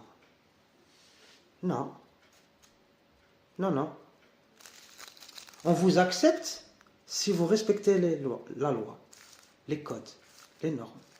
Vous allez faire partie de la société. Vous serez citoyen. On vous considérera comme citoyen. Quand on te voit, voilà. On s'arrête pas sur... je veux pas qu'on s'arrête sur mon côté identitaire ou religieux. La religion, pour moi, elle doit disparaître de l'espace public. Sauf, voilà, les églises, elles doivent rester. Je suis en Belgique, les églises, elles doivent rester. Parce que historiquement, il y a un ancrage avec le christianisme. Moi, je suis d'accord, hein, c'est pas ça, mais c'est les gouvernants, malheureusement, le problème. Les gouvernants, ils n'ont pas pensé à cette politique d'intégration. C'est ça leur erreur. Parce qu'à la base, ils n'étaient pas censés rester, ces gens, issus de l'immigration, qu'on se comprenne bien. Ils étaient censés partir. On n'a pas pensé après comment intégrer ces gens-là. L'intégration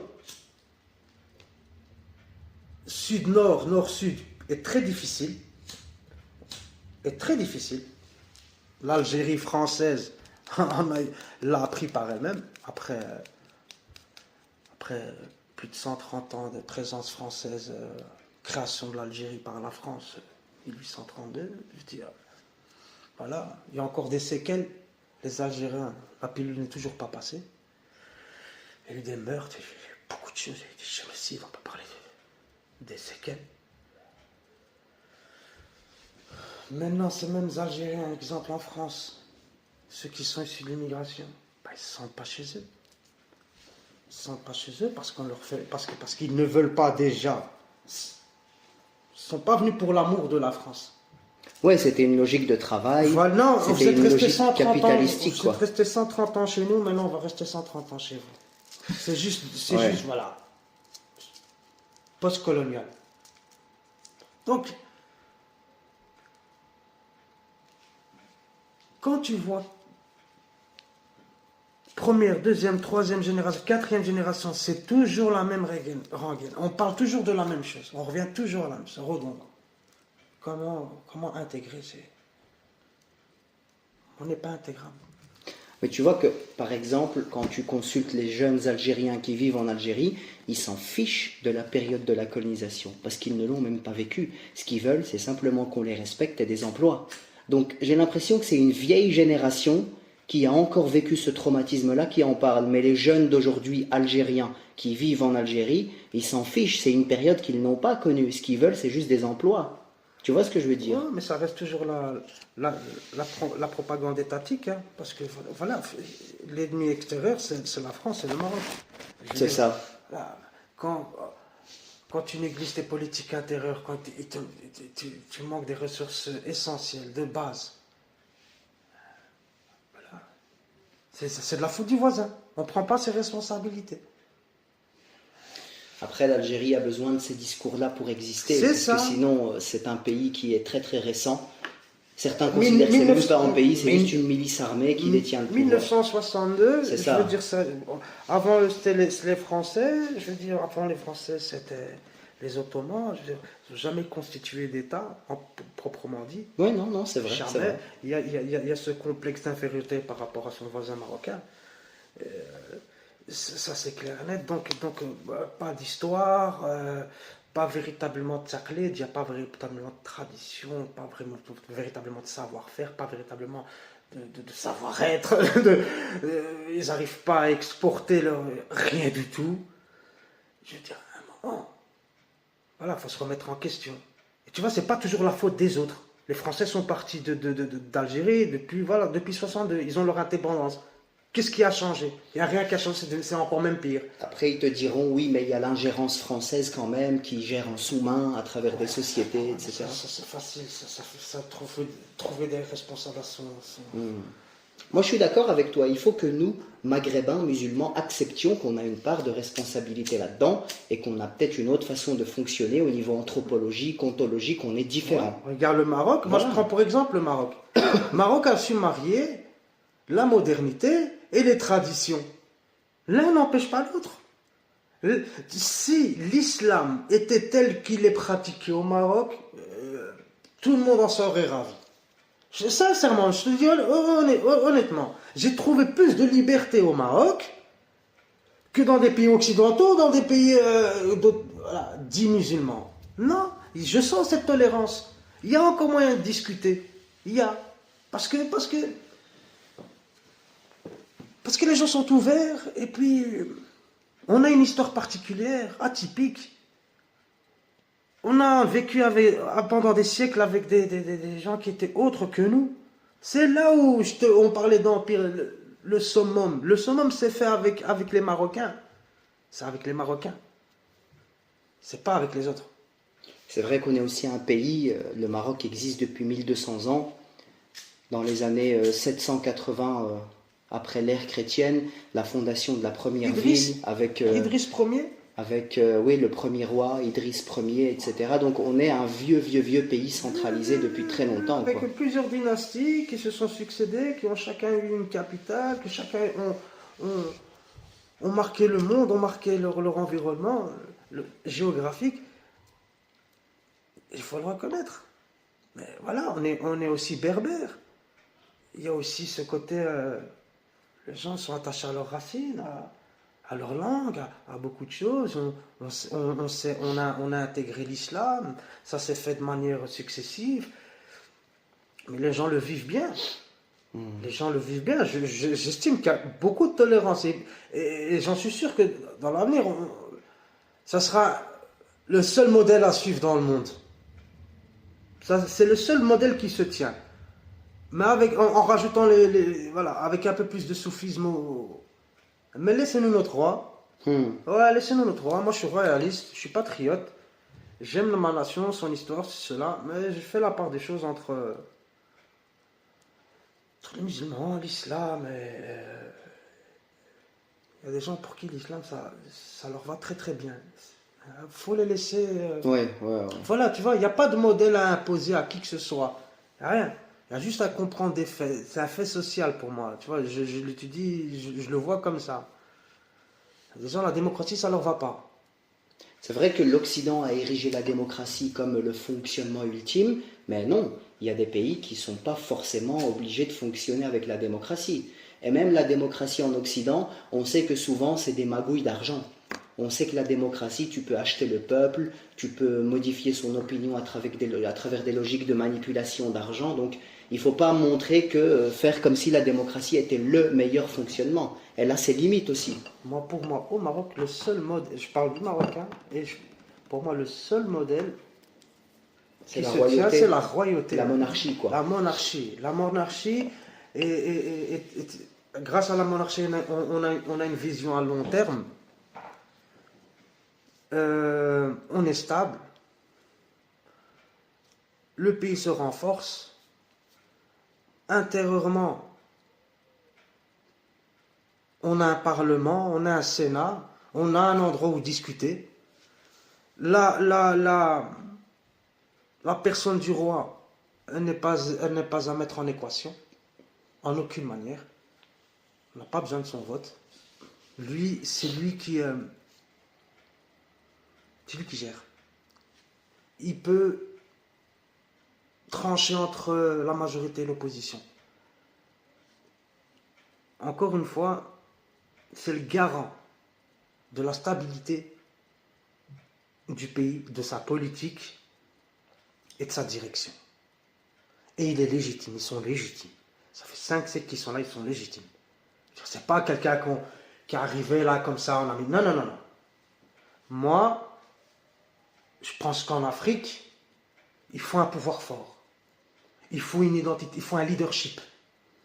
Il faut une personne sur qui tout le monde... Qui soit légitime, quoi. Qui soit légitime. Après, c'est encore plus fort en Afrique parce que c'est une logique tribale. C'est ça. Et il faut que tu sois reconnu par la tribu. Il faut que tu sois reconnu par la tribu. Et tout le monde l'a reconnu et on est tous sujets du roi. C'est pour ça que, même disons que, qu'il n'y ait même pas cette part de religiosité en lui. Historiquement, il est légitime, Times. Ah, mais Mouménine ou pas, c'est mon roi. Tu vois le truc. Même si demain, après-demain, c'est eux qu'on veut. Parce que c'est eux les seuls qui sont légitimes. Tout le reste, ça sera juste de la reproduction. Tu vas prendre un président qui va 4 ans, tu reprends le même qui va s'accaparer. Ça peut être le jouet des lobbies, etc. Ça va s'accaparer les pouvoirs, ça va faire la même chose. Ça sera la même chose, en fait. Alors, pourquoi la même chose alors qu'on a déjà? Après, c'est vrai qu'il y en a beaucoup maintenant qui ont travaillé sur la monarchie et qui disent que c'est un bon système. Un bon système. Tout simplement parce que comme on reste dans la même famille, les savoir-faire s'accumulent. Et Et il y en la a vision... beaucoup qui gardent ça parce que c'est une vision qui reste monolithique. Et tu gardes la monarchie parce qu'en fait, elle est efficace, elle marche bien. Ça marche. Ça marche. C'est ça. Ça fonctionne. Ça fonctionne. Avec le temps, ça fonctionne. En 25 ans, le Maroc, c'est pas le Maroc que j'ai connu durant Oui, il y a eu une transformation phénoménale. Voilà. Voilà. Et moi, je suis du genre à regarder le verre à moitié plein qu'à moitié vide. C'est la progression et c'est grâce au roi, à sa vision et à tous ceux qui sont en dessous qui, ont- qui font rayonner le pays. Donc, tu vois, je suis. À Rome, on fait Comme les Romains. comme les Romains. Super. Bah, si tu veux bien, on peut passer au point suivant. Ouais. Est-ce que du coup, par rapport à tout ce qu'on a dit là, ça fait 1 heure qu'on est ensemble, est-ce que tu penses que l'islam gagnerait à être modernisé, réformé ou pas aujourd'hui? Je pense que c'est dans son intérêt. Je pense que c'est dans son intérêt. Les réformes, elles sont toujours bonnes. Ça prouve qu'une société évolue. Quelque chose qui stagne, une loi qui stagne, quelque chose qui est appelé à mourir. Est appelé à mourir. Une civilisation qui ne rajoute pas sa pierre à l'édifice, qui ne rajoute plus rien, qui ne contribue à plus rien, est appelé à disparaître. Les musulmans, si les États, moi je ne parle même pas des musulmans, parce que les musulmans, il ne faut pas faire l'amalgame. Il y a des musulmans qui sont à la NASA, qui sont partout en fait, qui sont dans des postes à responsabilité et qui sont dignes de confiance et qui font un travail remarquable. Je ne parle pas des musulmans. Moi je parle des États musulmans.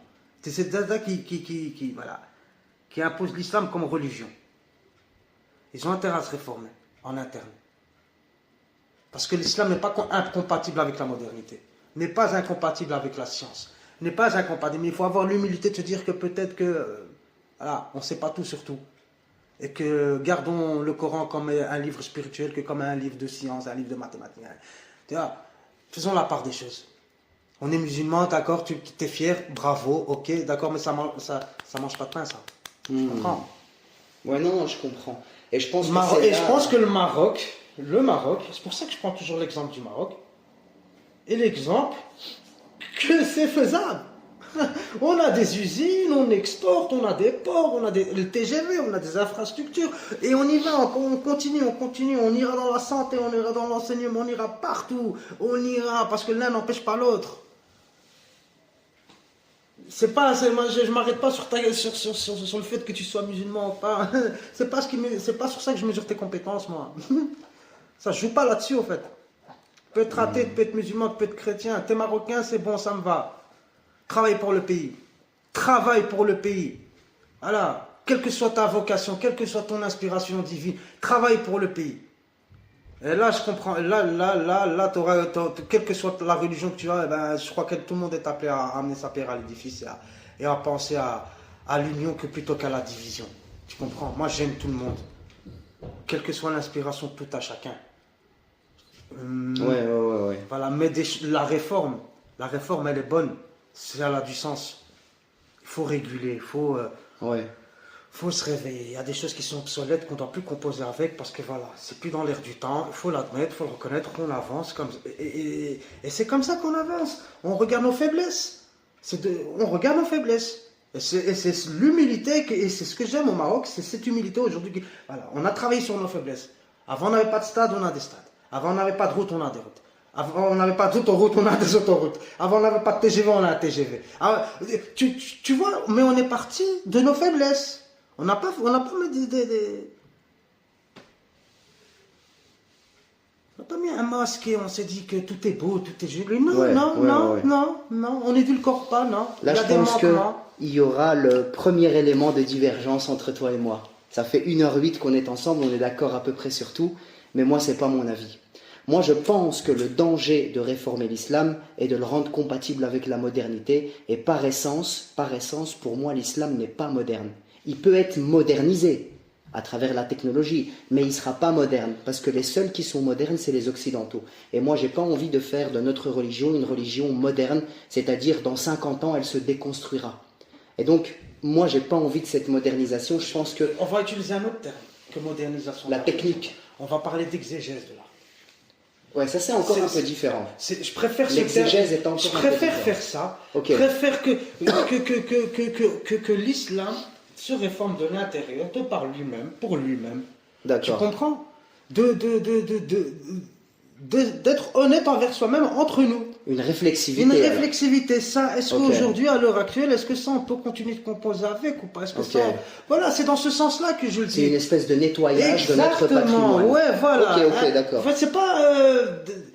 tu vois, pas la Mustafa Kemal Atatürk. Tu vois ce que je veux dire? Je veux pas d'un pays laïque parce que... C'est ça. Non, ça m'intéresse pas, ça. Parce que tu vas rencontrer de la résistance, c'est pas ça. Les gens, encore une fois, s'ils ont envie de l'appel à la prière, ils ont le droit d'avoir l'appel à la prière sur leur terre, tu comprends? C'est pas ce qui fait des gens mauvais ou un truc comme ça. Rien à voir. C'est qu'on s'améliore et qu'on reste campé sur des positions, voilà, exemple, une innovation, quelle que soit, c'est une bid'a. Oui, ça c'est des bêtises. Voilà, c'est ce genre de bêtises que j'ai envie qu'on jette à la poubelle. Les choses qui sont obsolètes. Arrêtez votre débilité, au fait. Arrêtez votre débilité. L'un n'empêche pas l'autre. Tu peux être profondément croyant et pratiquer ta religion et être un excellent ingénieur, physicien et tout ça. L'un n'empêche pas l'autre, en fait. Tu comprends? C'est juste laisser la part de la religion chez toi à la maison et Jum'a quand c'est la mosquée. Entre-temps, moi je veux que tu sois voilà. Que Maché constamment, à chaque décision, à chaque perspective, il y a toujours cette emprise religieuse. Et ça, on a de la chance qu'au Maroc, on n'a pas. Parce que c'est surveillé, c'est cantonné, les prêches à la mosquée, ben, tu dis pas n'importe quoi. C'est rapporté, le roi il veut que c'est ce type de discours qu'il ait, un discours pacifique, tolérant, ouvert, et c'est ce que je veux. C'est vrai. Et c'est ce qui se passe au Maroc. C'est pour ça que je prends l'exemple du Maroc, parce que on l'a compris. Il y a on a été, nous, une grande civilisation. Et c'est par notre ouverture d'esprit, notre appel vers l'autre et à accepter l'autre tel qu'il est, sans lui imposer, comme cette merveilleuse canne qu'on est en train d'organiser. C'est ça le Maroc, c'est ça l'islam. C'est ça que ça doit être, en fait. C'est ça que ça doit être. Non, ici l'idée c'est que l'islam est parfaitement compatible avec de la technique. C'est ça. Avec la modernisation, mais pas avec Exactement. la modernité. Parce que la modernité, c'est un état d'esprit qui, pour moi, il peut être qu'occidental. C'est une vision du monde et pour moi, elle est mortifère, la modernité. Mais on peut être modernisé sans aucun problème. Alors, je reviens sur la terminologie de...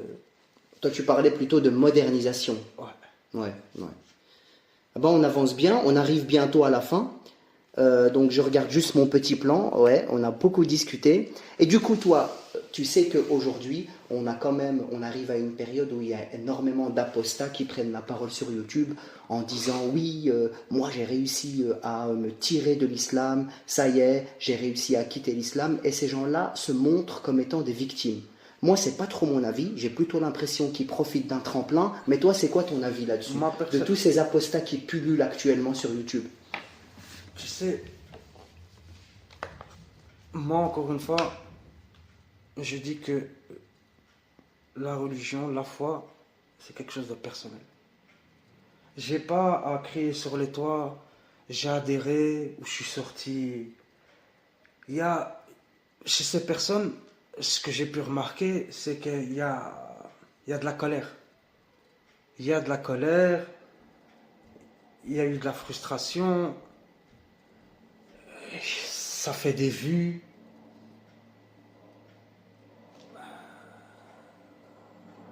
Il y a des choses à peler, il y a des carottes à peler. Ils ont des comptes à régler avec la société dite musulmane, avec l'islam. L'islam, ou le christianisme, ou quelle que soit ta spiritualité, encore une fois, je le répète, c'est un chemin personnel. C'est un chemin personnel. Ce qu'ils font, je ne le ferai pas. Moi, j'ai quitté l'islam il y a de nombreuses années. Avant même que je crois que les réseaux sociaux commencent à apparaître. J'ai aucune raison de le crier sur toi ou de cracher sur l'islam Moi, j'appelle à la réflexion.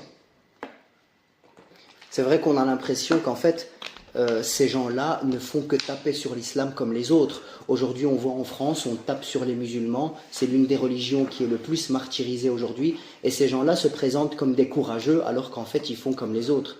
Et ils ont le droit s'ils veulent quitter l'islam. Et je rappelle encore une fois qu'à l'époque du prophète, si tu quittais l'islam de manière pacifique, tu avais parfaitement le droit.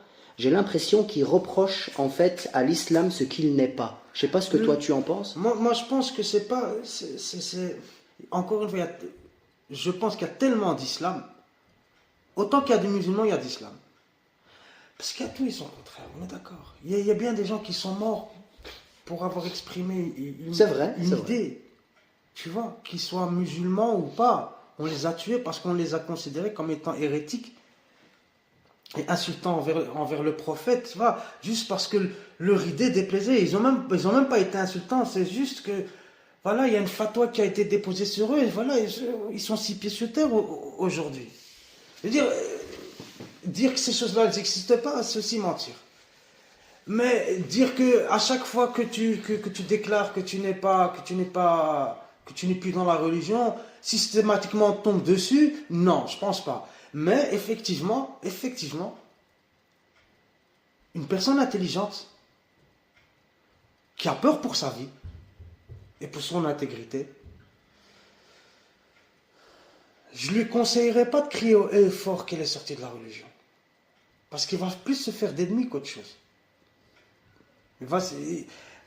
C'est quoi le but? Le but c'est quoi? C'est de montrer, je suis le meilleur, je suis sur la bonne voie et vous vous trompez. Moi j'ai raison, vous avez tort. C'est pas constructif. Parler comme ça de manière anonyme, tout le monde pourrait s'y retrouver. C'est dommage, hein. Et encore une fois, je dis que c'est dommage, hein, parce que ça ne devrait pas l'être. C'est là. Pourquoi on a utilisé cet anonymat aujourd'hui? Pourquoi? Ouais, t'as raison, parce qu'on sait qu'il y a des gens parce qui sont pas prêts à écouter notre discours. Au-delà qu'ils sont pas prêts à écouter notre discours, si ce n'était que ça. C'est tout ce qui en découle après. Changer de comportement, etc. Tu risques de perdre tous tes amis. Voir une partie de ta famille. C'est une réalité. Et c'est ce que je trouve ça dommage. C'est vrai qu'aujourd'hui on est devenu un peu une secte, on n'a plus le droit de parler, C'est ça. il y a une fermeture de la pensée, etc. Exactement. C'est à nous aussi musulmans de faire un travail d'élagage et de nettoyer un peu. Et c'est ce que font les autres, et c'est courageux ce qu'ils font, hein. Moi je le dis, hein. C'est courageux. Les Majidou Kacha et d'autres, c'est très très courageux. Vraiment. Parce qu'ils prennent un risque. Ils risquent leur vie. On voit leur tête. Il y a des gens, on les a égorgés pour ça. Et pour moi. Mais tu vois, là où je suis à moitié d'accord avec toi, c'est que tous ces types qui ont quitté l'islam et qui en parlent de manière ostentatoire sur YouTube, moi, j'ai pas l'impression qu'ils risquent énormément leur vie. Parce que, pourquoi ils ont des problèmes? Ils ont des problèmes parce qu'ils disent des saloperies sur l'islam. Pas juste parce qu'ils ont dit « je quitte l'islam ». S'ils n'avaient dit que ça, ils n'auraient rencontré aucune adversité. C'est parce qu'ils crachent en plus sur l'islam et ça hystérise les gens. C'est pas nécessairement cracher sur... Ils ne font pas tous comme ça de manière délibérée pour cracher. C'est pas le terme que j'utiliserais. Ils viennent avec... Je les ai aussi écoutés. Ils viennent quand même avec des sources qui sont musulmanes, qui sont islamiques. Mais généralement, le commun des mortels, le commun des musulmans, n'était pas au courant. C'est à ce moment-là où il est abasourdi. Et il pense qu'on crache sur sa religion. Mais personne ne crache sur la religion. On est en train d'énumérer des choses qui sont des sources islamiques, tirées du Coran et des hadiths, qui sont choquantes. Et du fait que j'ai mis ça en avant, que j'ai mis la lumière là-dessus, tu dis que je crache sur l'islam. Mais je ne crache pas sur l'islam. Je montre ce que c'est l'islam. Parce que toi, tu me montres juste une partie de l'islam. À laquelle j'ai toujours cru, moi. Je pensais qu'il y avait que ça. Et je parle pour moi, celui qui a quitté l'islam. En mon âme et conscience, en toute bonne foi. J'ai toujours pensé qu'il n'y avait que cet islam. Et c'est à force d'avoir entendu ces choses-là que je me suis dit, par curiosité, en plus on me donne des sources. Allons voir. Par exemple, un Jack le Fou, je ne sais pas si tu connais. Ouais, Jack le Fou, ouais, je le connais. Qui critique quand même les musulmans en disant oui, votre prophète est un pédophile, il a violé une petite fille, etc. Est-ce que tu trouves ça insultant? Moi, j'aurais pas utilisé ce terme. Pas comme ça. Parce que d'après le hadith, il est dit qu'ils se sont mariés. À vous après d'imaginer ce que vous voulez imaginer. Moi, je fais l'appel à la réflexion. Je dis pas si c'est bien, c'est mal. Moi, je sais pertinemment, encore une fois, que ce hadith peut-être n'a jamais existé.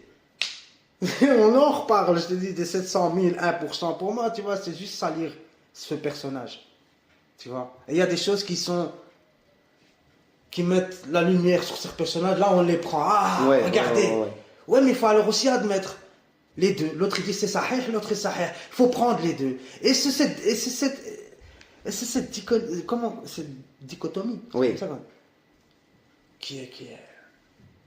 C'est ça. C'est ça qui me dérange. Non, ce manque de... Je veux de l'authenticité au niveau intellectuel.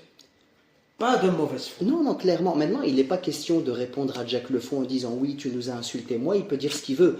Mais dans son argumentaire, ce hadith, on a déjà démontré, plein de savants ont montré qu'il était faux. Ça ne tient pas en termes de date, notamment la différence d'âge entre Aïcha et sa grande sœur, le fait qu'elle ait participé à la bataille de Badr. Donc, on a des éléments factuels qui prouvent que c'est pas possible, que le prophète n'a pas pu se marier avec elle quand elle n'avait que 9 ans. Elle en avait au moins 17 ou 18. Mais bon, ça c'est un autre débat. Moi, il peut dire ce qu'il veut. Et je suis sûr que c'est pas toi qui va dire le contraire. Il dit ce qu'il veut. Nous, on s'en fout.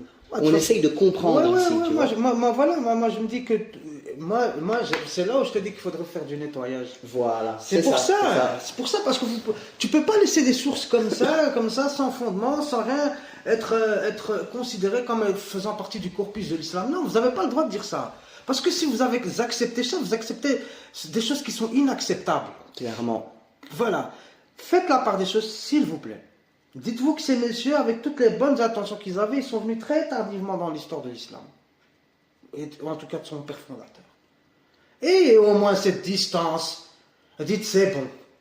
D'accord ? On sait comment faire la prière, on sait c'est quoi c'est tout le reste on n'a pas besoin. C'est compte, c'est ceci, il a fait ça, il a bu, il a un hadith où on te dit qu'il faut boire de l'urine de chameau pour la santé. Tu te dis, il y a de ces débilités. Il y a de ces débilités quand même. Franchement, c'est insulter votre intelligence, c'est de vous revenir. On a besoin de penser pour vous. Faites le tri. Parce que voilà, ces choses-là, on les remet sur le banc de la scène. Ouais, écoutez, c'est comme ça. C'est écrit là. Qu'est-ce que tu veux que je te dise, moi? Accepte-le ou pas. Mais c'est là. À toi de faire avec tes sources. Ah, tu savais pas que ça existait. Bonjour, ça existe. Ah, ça fait mal, hein. C'est choquant. Ouais, tu vas avoir autant cette foudre à l'intérieur de ton cerveau comme moi je l'ai eu. Parce que moi qui idéalisais cette religion, comme certains d'autres idéalisent leur religion, ils ne prennent pas la totalité des choses. Ils prennent ce qui leur convient. On a des hadiths, c'est hallucinant, hein, bien sûr. C'est bien de confirmation, on veut confirmer qu'on est sur le bon chemin. On n'accepte pas qu'on se trompe. On n'acceptera jamais qu'on se trompe pour que 100 personnes, 1 milliard de personnes se trompent. Parce qu'on est orgueilleux. On est encore comme cet esprit de peuple élu. On a la vérité. De quelle vérité tu parles? De laquelle?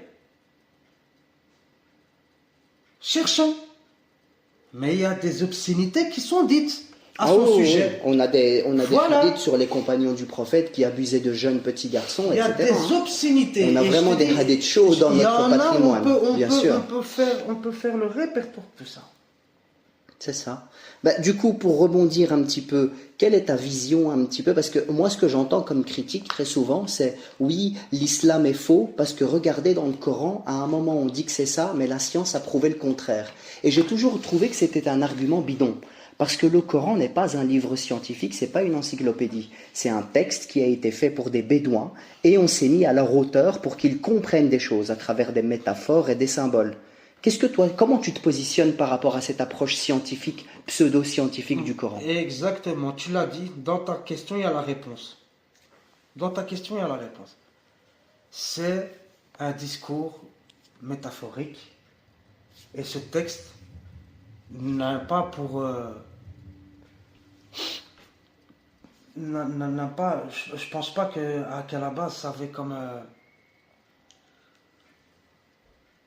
but scientifique. Il n'y a rien de scientifique dans le Coran.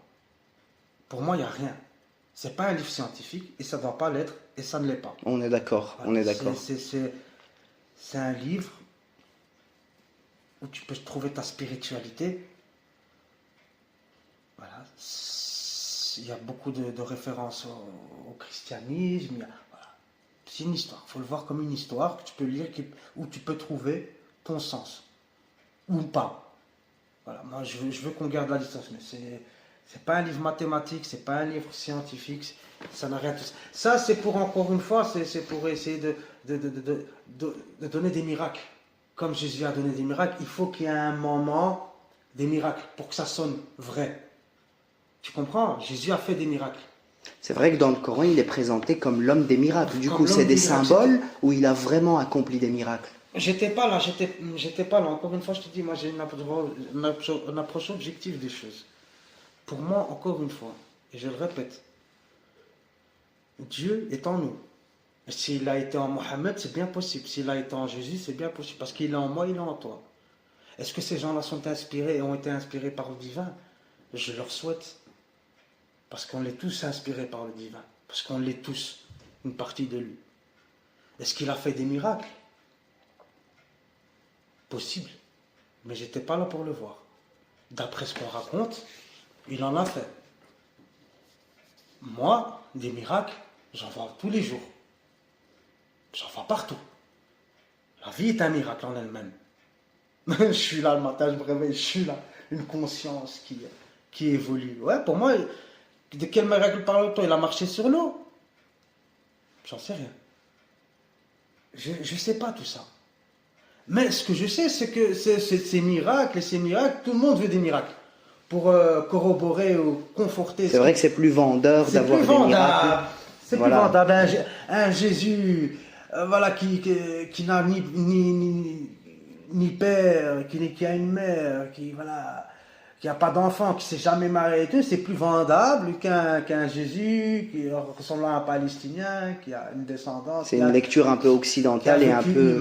Oui, tout est transformé. Elle est romancée, quoi. Mais oui. Parce que quand tu réfléchis, le prophète Mohammed n'a jamais fait de miracle. Et quand on lui demandait, il disait toujours non, moi je fais pas de miracle. Je suis venu pour changer les mentalités, je fais pas de miracle. Tu vois? Et donc pour moi, mon avis, c'est que quand on parle déjà de miracle, vouloir le rationaliser, c'est déjà une erreur. Parce que le miracle veut juste qu'on croit en lui, point. Là, on est en train de questionner la foi. Et vouloir prouver mordicus que oui, ça a existé, parce que c'est déjà tombé dans l'erreur. Il y a eu un miracle, il y a eu un miracle. Voilà, c'est tout. Il ne faut pas tenter de le rationaliser. Tu vois ce que je veux dire? Si tu cherches Dieu, tu le trouveras. Si c'est à travers des miracles que tu veux te conforter dans le fait que Dieu existe, cherche-les. Si tu as besoin de ça, si tu as besoin d'une personne charismatique, une personne pour te guider, grand bien te fasse. Mais tout le monde n'a pas besoin de ça. Tout le monde n'a pas besoin d'être guidé. Parce que c'est une affaire intime et personnelle. C'est pas censé être un groupe en meute ou que sais-je. Et qu'il y a quelqu'un qui m'a dit quelle direction vous priez. Je prie où je veux. Nord, sud, est, ouest. À tout moment. Il n'y a pas d'heure. C'est vrai que même la prière est un symbole. Tout est codifié. C'est un rapport avec Dieu, oui. Tout est codifié. Tout ceci. Il y a des interdits. Moi, ceux qui décident de suivre ce chemin-là et qui se complaisent dans ce chemin-là, grand bien leur face. Et voilà, on a besoin de guides d'opinion, des influenceurs, les guides d'opinion. On a besoin de tout ça. Il y a des gens qui ont besoin de tout ça pour pouvoir se sentir validés, se dire je suis sur le bon chemin, je ne suis pas le seul. Tu vois, il y a tellement de monde, ça rassure, c'est rassurant. C'est rassurant de se dire que il y a beaucoup de gens qui pensent comme moi. Mais moi, Dieu m'a laissé le libre arbitre, ce qui m'a donné à la naissance. De croire ou de ne pas croire. Et j'ai décidé de croire en Dieu. Mais pas par l'intermédiaire de qui que ce soit. Personne. Surtout pas des imams. Ni imam, ni prêtre, ni rabbin, ni mon père, ni ma mère, ni qui que ce soit. À l'intérieur de moi, je sais que Dieu existe. De par ma...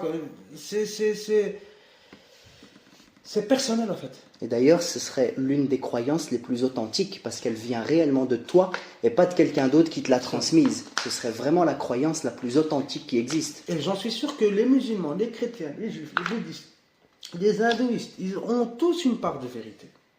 C'est pour ça que je ne crache pas sur les religions. Et je ne cracherai jamais sur les religions.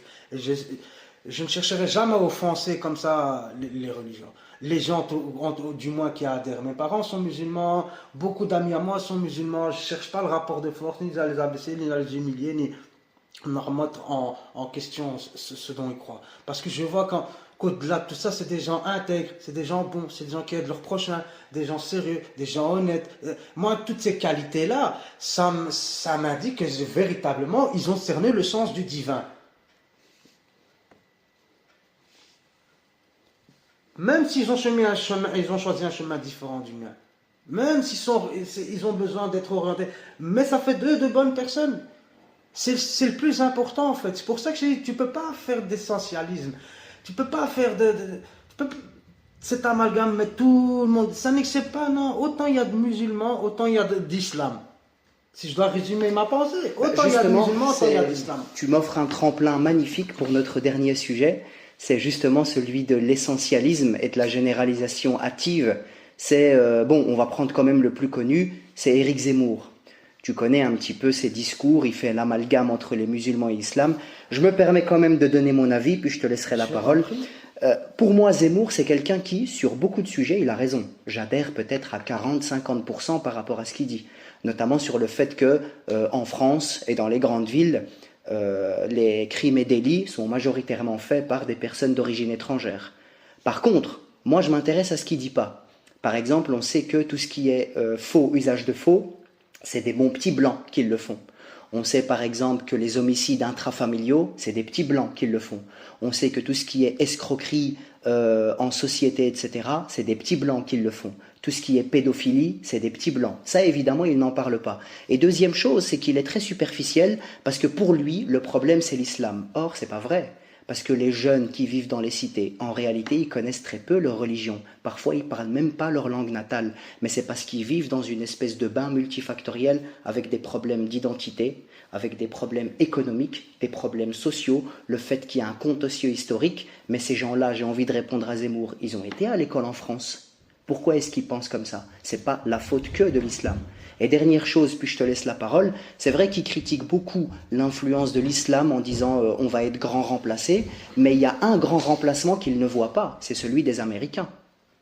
Moi, quand je vais dehors, ce que je vois, c'est pas des mosquées avec des minarets, mais c'est des McDonald's, des Pizza Hut, tous les trucs américains. Tout le monde regarde Netflix. Ce grand remplacement, tout d'un coup, ça le dérange pas. Donc moi, je trouve que son discours, il y a du bon, mais il y a beaucoup de choses hyper superficielles. Je sais pas ce que toi, tu en penses. Moi, je pense que Zemmour, c'est quand même un personnage assez complexe.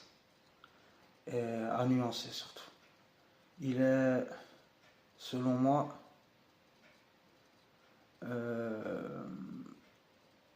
il dit des vérités qui peuvent déranger. Mais voilà, il est souvent dans l'essentialisme. Il résume les gens il fait des liens de corrélation entre l'immigration et la délinquance. Alors que non, tout le monde sait que tous les immigrés ne sont pas des délinquants. Et qu'il se pourrait qu'il y ait une corrélation entre le fait de l'immigration et certains types de délinquance, certains types de délits. Tu vois? Alors, mais sa manière d'expliquer les choses, c'est surtout dans sa manière d'expliquer les choses. Parce qu'il pourrait être compris et entendu, mais on sent qu'il s'adresse à un public qui a aussi voilà, des visions très sectairement de pouvoir. Il va être un jour peut-être président, très certainement. C'est vrai qu'il y a des choses qui sont factuelles, malheureusement. On ne va pas être dans le déni non plus, hein, tu vois. C'est pas nécessairement lié à l'islam. Il fait un raccourci, c'est pas l'islam. C'est les gens issus de l'immigration, du Maghreb, d'Afrique. effectivement. Mais ça, on peut l'expliquer. Comme tu as dit, ça a plusieurs... il y a plusieurs approches. Elle est systémique. Pas de travail, pas de perspective d'avenir, discrimination à l'emploi, discrimination au logement. Je veux dire, l'immigration n'est pas toujours la bienvenue. Ce qui peut engendrer ceci, cela. On peut expliquer le fait. Et puis on ne peut pas faire de déni de te dire qu'en prison, il n'y a que des blancs. Ce serait mentir. Pourquoi il y a autant d'enfants issus de l'immigration? C'est quoi les manquements? Pour essayer de comprendre. Nous, on essaie de comprendre. Mais effectivement, 80% des prisons, que ce soit ici en Belgique ou pas, elles sont malheureusement issues des enfants issus de l'immigration. C'est un fait. On doit travailler là-dessus. Pourquoi ce type de public est majoritairement en prison? À quel moment l'État a failli pour que ces gens-là ne se sentent pas intégrés, mais se sentent plus intégrés qu'en prison que dans la vie réelle? Où est-ce qu'on a... Tu vois, c'est comme le cannabis, c'est des questions de société. Et il ne faut pas remettre ça... C'est ça. Mais après, toutes ces questions-là, on a les réponses, on sait très bien. C'est parce que les gens qui sont arrivés sont des descendants d'immigrés, qui ont subi pour la plupart la colonisation ou le contentieux colonial. Quand ils sont arrivés, ils étaient dans des lieux de bannissement qu'on appelait des ghettos à l'extérieur de la ville, où il n'y avait rien. Périphérie de la ville. Voilà, ils ont vécu la précarité. En plus de ça, ils étaient à l'école, où d'un côté, ils ont bouffé de la laïcité, mais de l'autre côté, il y avait la tradition musulmane. Ils sont tiraillés, il y a une crise identitaire, ils subissent les crises économiques. Tout ça fait que, bah oui, ce sont ces gens-là qui deviennent délinquantes. Ouais, mais c'est pas parce qu'ils sont musulmans. Non, je trouve ça tellement superficiel et réducteur. C'est réducteur. Tu vois ce que je veux dire? Oh non, moi personnellement, je fais même pas de lien avec l'islam en fait. C'est pas un lien avec l'islam.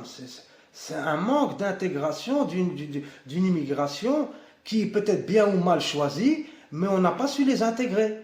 C'est ça. On n'a pas su, parce qu'il y a des gens qui sont musulmans, qui sont très très bien intégrés. C'est la majorité des musulmans en Belgique ou en France d'ailleurs. Moi je pense plus, on a plus de chances d'être musulmans en Belgique qu'en France. Tu m'excuseras. Je dois reconnaître. Je dois reconnaître qu'on nous a pas mis des gens en périphérie de la ville. On est au centre de la ville, au centre des institutions européennes. La majorité d'entre nous, enfants issus de l'immigration, on a un job. On a eu le droit à des études dignes de ce nom, de rêver, de croire. On nous a jamais fermé aucune porte. Ici, je le dis toujours, les Belges sont racistes envers les cons. Voilà. La Belgique, les Belges sont racistes envers les cons. Je travaille avec les Flamands, je travaille avec les Wallons, je travaille avec les Bruxellois. Et les autochtones, ils m'ont toujours tous ouvert la porte.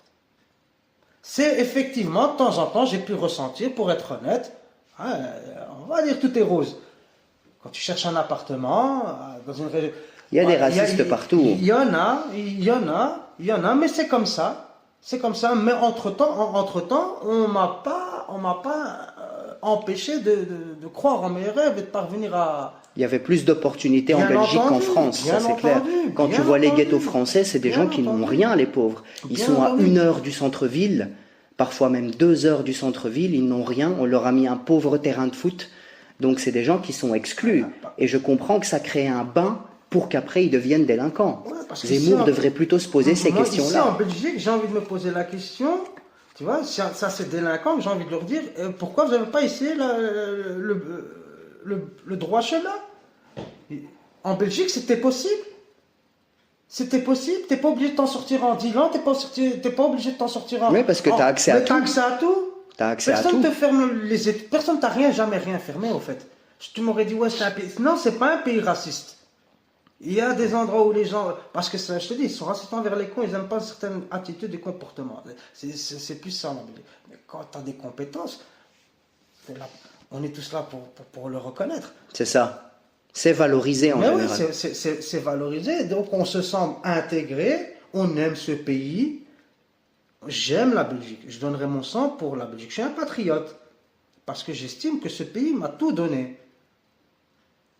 Donc tu vois, c'est pas un problème que tu sois musulman ou pas. Ou ça. C'est est-ce qu'on t'a ouvert la porte? à intégrer la société. On m'a ouvert la porte à intégrer cette société. On me l'a ouverte. Et que Dieu le rende. Et j'espère que par mon comportement, mon attitude, que je le rends en leur faisant honneur. Voilà. Mais personnellement, c'est pas le souci, c'est pas ça. Pour moi, ça n'a jamais été l'islam. L'islam, depuis les Vikings, les gens sont au courant que l'islam existe. Tu comprends? On a trouvé des pièces d'Andalousie, en Norvège, un peu partout. L'islam, il a toujours existé depuis des siècles et des siècles. Les gens ont communié, ont cohabité avec l'islam. Je veux dire, ce qu'on nous raconte là, c'est du bluff. Mais c'est surtout un problème français. Parce que les immigrés dans d'autres pays, les immigrés marocains aux États-Unis, à ce que je sache, c'est pas des délinquants. Non. Au Canada non plus. Voilà, il y a plein de Marocains qui viennent étudier en France, c'est pas un problème parce qu'ils viennent avec leur identité. C'est vraiment un problème franco-français. Ils devraient se poser beaucoup de questions ouais, d'ailleurs. Je pense que c'est franco-français, franco-algérien aussi, tu vois, parce qu'avec leur accord d'Évian en 1968, Ouais. voilà, tu vois, donc voilà, il n'y a même plus de conditions à la nationalité, il n'y a même plus de conditions d'intégration dans un pays. Non, moi je l'accepte pas. Je suis désolé, je l'accepte pas. Je l'accepte ni au Maroc ni en Belgique. Clairement. Ni en France. Voilà, il faut avoir une position au moins honnête. Ce que tu veux pas dans ton pays d'origine, tu ne l'acceptes pas ici dans ton pays qui t'a vu naître. C'est aussi simple que ça. Voilà, un peu d'humilité, un peu de reconnaissance, de la gratitude, et tout ira bien. Mais c'est toujours compliqué. Hein. Et du coup, pour finir, toi et moi, on a un pied à l'université, on a fait des études universitaires, et on parle beaucoup, et les universitaires adorent ça, de racisme systémique. Moi, ça m'a toujours fait bondir, parce que j'ai vécu ici dans cette ville des dizaines d'années, toi plus que moi. J'ai été très très peu victime de racisme, j'ai pas l'impression qu'on m'a bloqué des choses. Je sais qu'il y a des racistes, je sais qu'il y a certaines niches où ils sont un peu plus racistes que d'autres, mais de là à parler d'un racisme systémique, toi, qu'est-ce que tu penses de ça? Oh non, je pense pas. Après avoir acquis autant d'immigration, ça serait être vraiment de mauvaise foi et avoir un manque de reconnaissance. Il n'y a pas de racisme systémique et je pense qu'il y a juste des gens qui veulent protéger peut-être leur patrimoine linguistique, protéger leur culture. Des gens qui ne sont pas contre l'immigration, mais une immigration modérée, une immigration choisie. Et ça, je le comprends. Ils veulent protéger leur identité. C'est parfaitement louable, normal. Bien sûr. Je ne pense pas que ça soit du racisme. Certaines personnes l'interprètent comme ça. Moi, je l'interprète juste comme du protectionnisme. Voilà. On veut bien accueillir certaines personnes, mais pas qu'il y ait, comme on en revient à Zemmour, entre guillemets, de grands remplacements. De grands remplacements. Si tant est qu'il existe, ouais. Moi, j'ai l'impression, en toute honnêteté, là, je le rejoins. Là, je le rejoins parce que je suis navré de te dire que si tu arrives à Paris, ou si tu descends à Zaventem, ici, tu vas ici, là, dans les alentours, on vit. T'as pas vraiment l'impression d'avoir une culture prédominante. Tu vois? Oui, il y a trop d'immigrés, quoi. Il y a trop d'immigrés. C'est vrai que certains quartiers à Paris, on dirait que t'es à Bamako. Je suis désolé. Je suis navré. Moi, s'il se passe la même chose au Maroc, je me révolterai. Mais ils ne l'accepteraient pas. Hein. Le gouvernement ne l'accepterait pas. Alors, je veux simplement la même chose ici en Belgique et en France et partout ailleurs. Des gens qui viennent parce qu'ils aiment ce pays, ils aiment la culture, ils aiment la littérature, ils aiment l'ambiance, ils veulent contribuer, mettre leur père à l'édifice, travailler, fournir, donner, partager, recevoir, être dans cet élan-là, une dynamique. Mais je veux qu'on reprenne, que chaque pays, au fait, reprenne sa souveraineté. Que les gens, qu'on sache qui rentrent chez nous et qui en sortent. Et qui on veut accepter, qui on ne veut pas accepter. C'est ça. C'est pas une question de racisme, c'est une question de proportion. C'est une question de qu'est-ce qu'on est capable de donner à ces gens-là. Qu'est-ce qu'on a donné? Est-ce qu'on est capable de donner encore plus? Ou est-ce que là maintenant on va fermer le robinet, on va commencer à on va commencer à réguler? Où en sont-nous?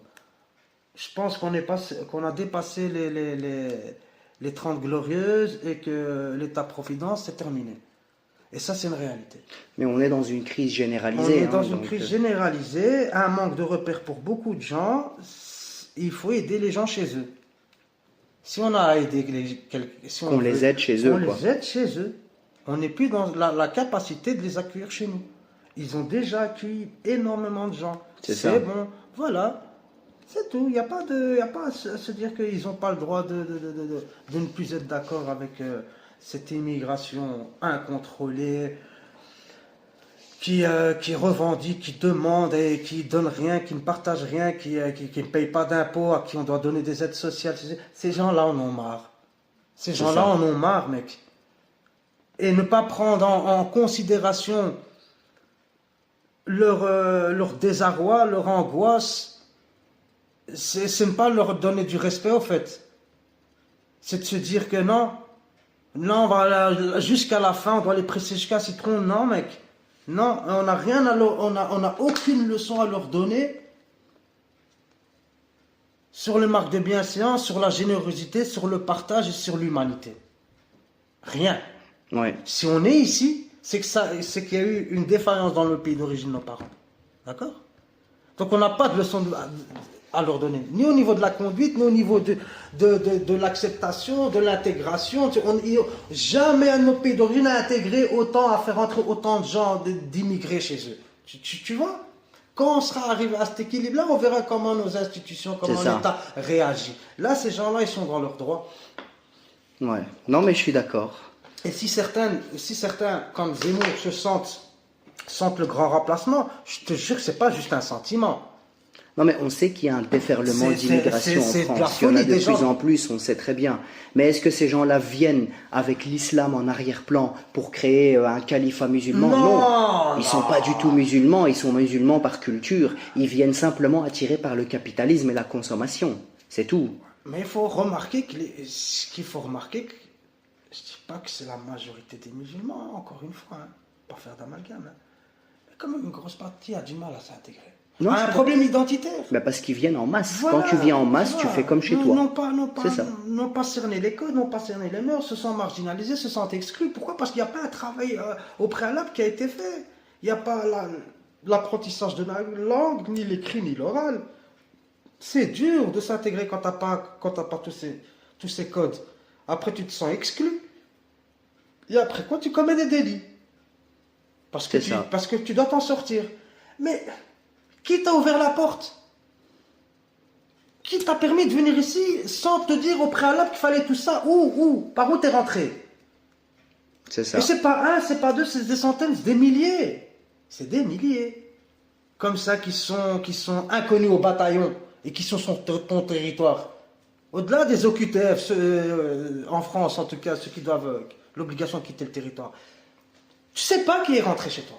T'as ni un contrôle, ni à l'entrée, ni à la sortie. Et tout, tu peux voyager où tu veux. Donc il y a n'importe qui peut venir égorger ton enfant, ta femme ou toi-même. On n'a même pas de trace de c'est qui en fait.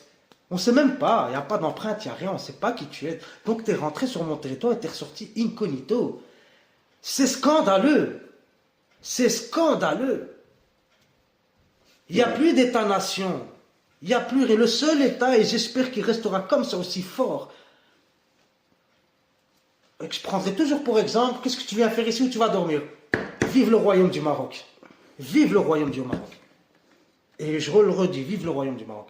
Parce que quand tu rentres, on sait où tu vas, on sait qui tu es. On veut savoir où tu vas. Tu vois, les gens qui sont souverains, c'est une question de souveraineté. C'est une question de souveraineté. Les Américains sont aussi souverains. On a l'immigration au Maroc, mais elle est choisie, elle est contrôlée. Voilà.